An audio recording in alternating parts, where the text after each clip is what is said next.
सदर मोहतरम, हमारे पार्टी के अगवा, हमारे रहनुमा लीडर जनाब बैरिस्टर हाजी असदुद्दीन ओवैसी साहब, हमारे स्टेट प्रेसिडेंट शौकत अली चचा, हमारे मंडल अध्यक्ष मोहिब्बुल हक चचा, हमारे जिला अध्यक्ष शाह आलम चचा और भी हमारे पार्टी के जितने पदाधिकारी हैं यहाँ पर मौजूद, बड़े बूढ़े बुजुर्ग, हमारे नौजवान साथियों, अस्सलाम वालेकुम और आदाब।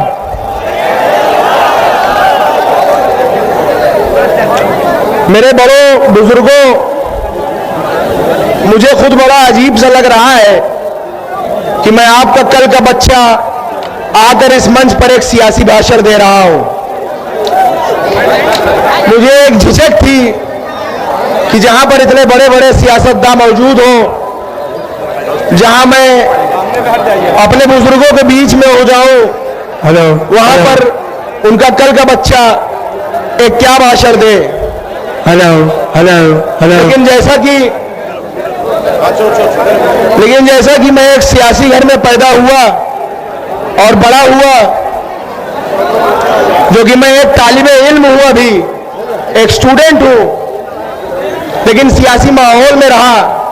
और एक बात कहा जाता है कि मछली के बच्चे को कभी तैरना नहीं सिखाया जाता।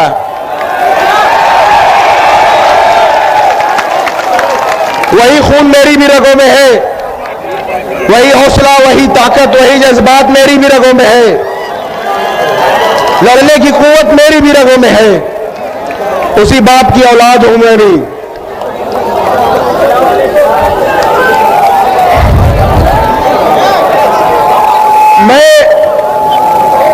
आज जो मैं देख रहा हूं, और से सुनिए मेरी बात, बहुत जरूरी बात है ये।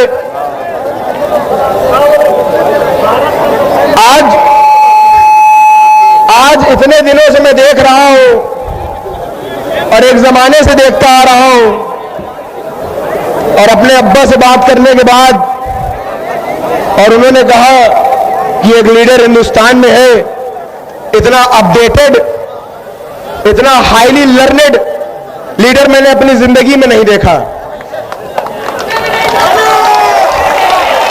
इतना अप टू डेट रहने वाला लीडर मैंने अपनी जिंदगी में नहीं देखा। अमान, उसको दो, नहीं देखा।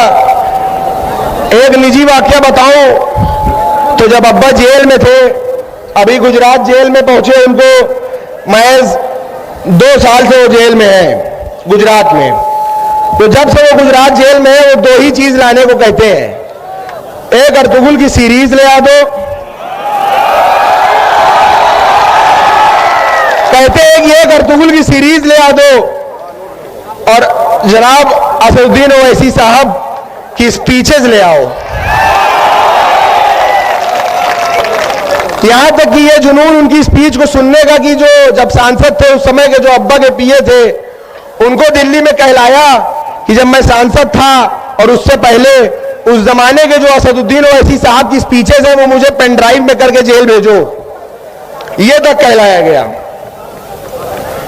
तो जब मैंने अपने अब्बा की बात सुनी, असदुद्दीन ओवैसी साहब के बयानों को सुना, स्पीचेस को सुना, तो यह एहसास हुआ मेरा भी जो इल्म है, जो अक्ल इजाजत देती है, उस हिसाब से हमें समझ में आया कि हम आज तक ठगे जा रहे हैं। आज तक हम ठगे जा रहे हैं। जैसे कि कहा जाता है कि तुम्हारी फाइलों में गांव का मौसम गुलाबी है, मगर ये आंकड़े झूठे हैं, ये दावा किताबी है। समझ लीजिए कि इसी तरह से हम लोग ठगे जा रहे हैं और झूठ बोला जा रहा है। हम तो वो है जिन्होंने इतने साल वोट दिया है, हमारे आपके बाप दादाओं ने इनको वोट दिया है।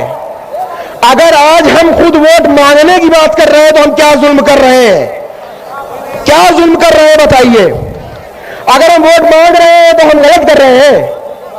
हमारे साथ अगर हमारे हिंदू भाई, मुसलमान सब साथ में हैं, हिंदू भाई हैं, सिख भाई हैं, ईसाई भाई हैं, उनको ये पार्टी अगर मौका देने की और उनको हिंदुस्तान को कॉन्स्टिट्यूशन पे चलाने में दखल देने की बात करती है, और सबको लेकर साथ चलने की बात करती है, तो अगर हम आजादी के 75 साल के बाद अगर हम अपना हक मांग रहे हैं तो क्या गलत कर रहे हैं? बहुत से लोग यहां उत्तर प्रदेश में और भी जगह हिंदुस्तानों में हमको कहते हैं वोट कटुआ। सुनिएगा, हमको कहते हैं वोट कटुआ। बीजेपी और आरएसएस ने पूरे हिंदुस्तान में हमें कटुआ कटुआ कह के सरकार बनाया है। सेंट्रल में कटुआ कटुआ कह के सरकार बनाया सेंट्रल में। अब ये यूपी में वोट कटुआ कह के सरकार बनाने जा रहे हैं। तो हम चलिए, अगर हम कटुआ कहलाए जाने से कभी शर्माए नहीं, हम कभी नहीं शर्माए, तो वोट कटुआ कहलाए जाने से क्या शर्माएंगे? कहते हैं ये लोग वोट कटुआ। और सबसे ज्यादा तकलीफ तब होती है जब अपने कुछ भाई भी उसी में शामिल हो जाते हैं। हम इधर 22% है 100 में हम 22% हैं। यहां कोई 7 है, कोई 8 है, कोई 10 है। हम वोट का समंदर है, वो वोट का नदी और नाला है। हम वोट का समंदर है, वो वोट का नदी और नाला है। तो क्या कभी समंदर को नदी और नाले रास्ता दिखाते हैं? कि नदी और नाले आके मिलते हैं समंदर में,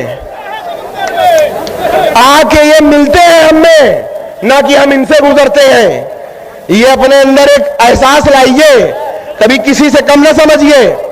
एक नारा रखिए कि हम पर क्यों कटुओं का नारा है, अरे 100 में 22 हमारा है।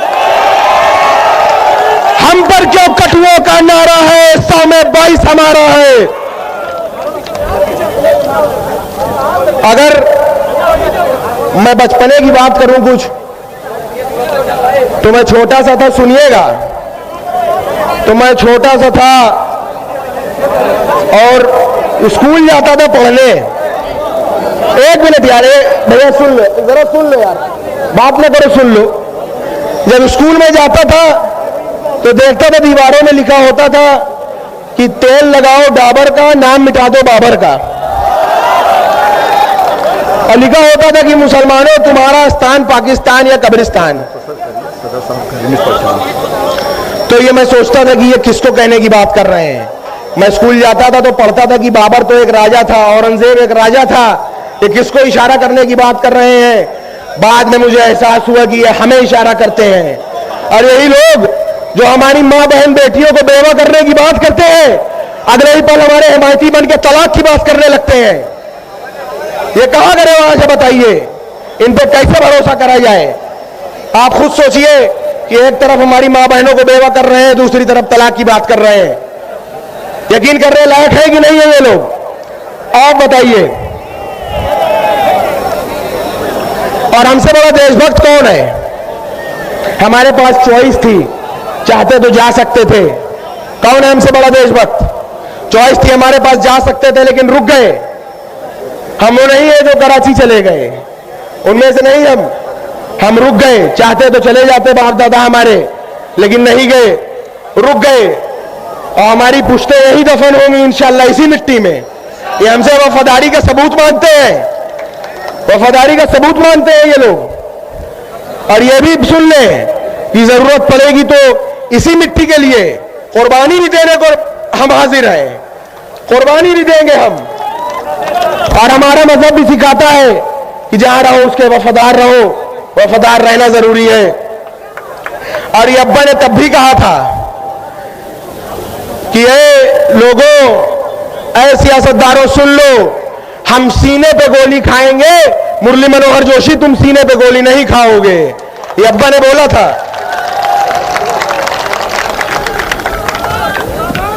सन 89 से सन 89 से तारीख है कि आज तक किसी दंगे के वजह से, दंगे की आग के वजह से इलाहाबाद के आसपास का घर कभी किसी ने जलाया नहीं। ये तारीख गवाह है खुद में कि हमारे वालिद जब से विधायक बने तब से किसी दंगे ने किसी के घर को जलाया नहीं। आखिर जब घर जलाना हुआ तो सबसे पहले हमारा घर जलाया, हमारा घर तोड़ा। हमारा घर पूरा तोड़ के एक कर दिया, और ये तोड़ के ये हौसला तोड़ना चाहते हैं। इस बात को समझिएगा। ये कुछ कर ले, इन्होंने घर हमारा भले तोड़ा, लेकिन उन्हें हमारा हौसला नहीं तोड़ा, हमारी हिम्मत नहीं तोड़ी। वो बस एक ईंट की दीवार ही पहचान पाएंगे, बस न बसा न पाए एक घर जो वो घर के जान पाएंगे। हमारे हौसले की छांव में एक शहर बसता है। मेरे बच्चों को भी टूटी छतों का डर नहीं होता। तुम उन लोगों के साथी हो कि जिनके अनगिनत घर हैं, मैं उन लोगों का साथी हूं कि जिनका घर नहीं होता। हमारा वक्त आएगा, सुनो सच्ची कहानी है। हमारा वक्त आएगा, सुनो सच्ची कहानी है। हमारे और बदले की रिवायत भी पुरानी है। तैयार रहना कि एक एक ईंट जिस हाथों ने गिराई है, तैयार रहना कि एक एक ईंट जिन हाथों ने गिराई है, एक एक ईंट उन्हीं हाथों से वापस लगवानी है।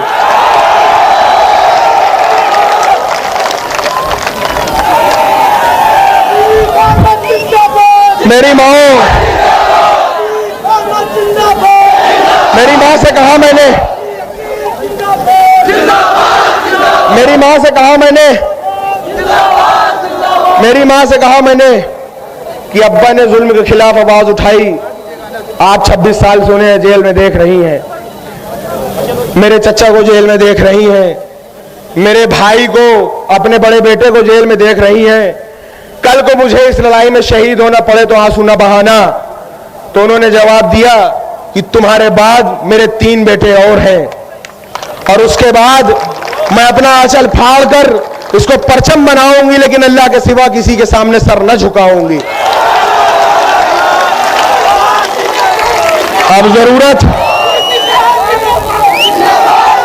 अब जरूरत हमें आपको है कि किसी की दलाली बाजारी न किया जाए, किसी का झंडा ना उठाया जाए।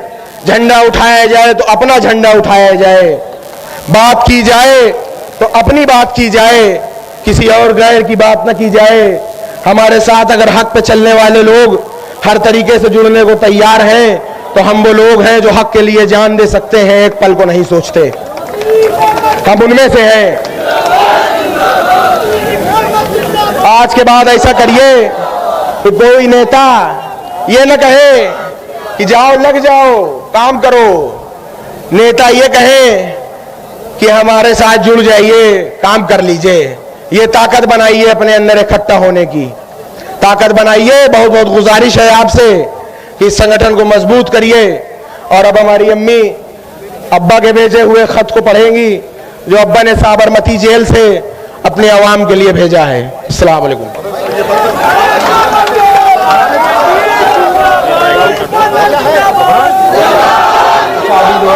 लड़का अमान है,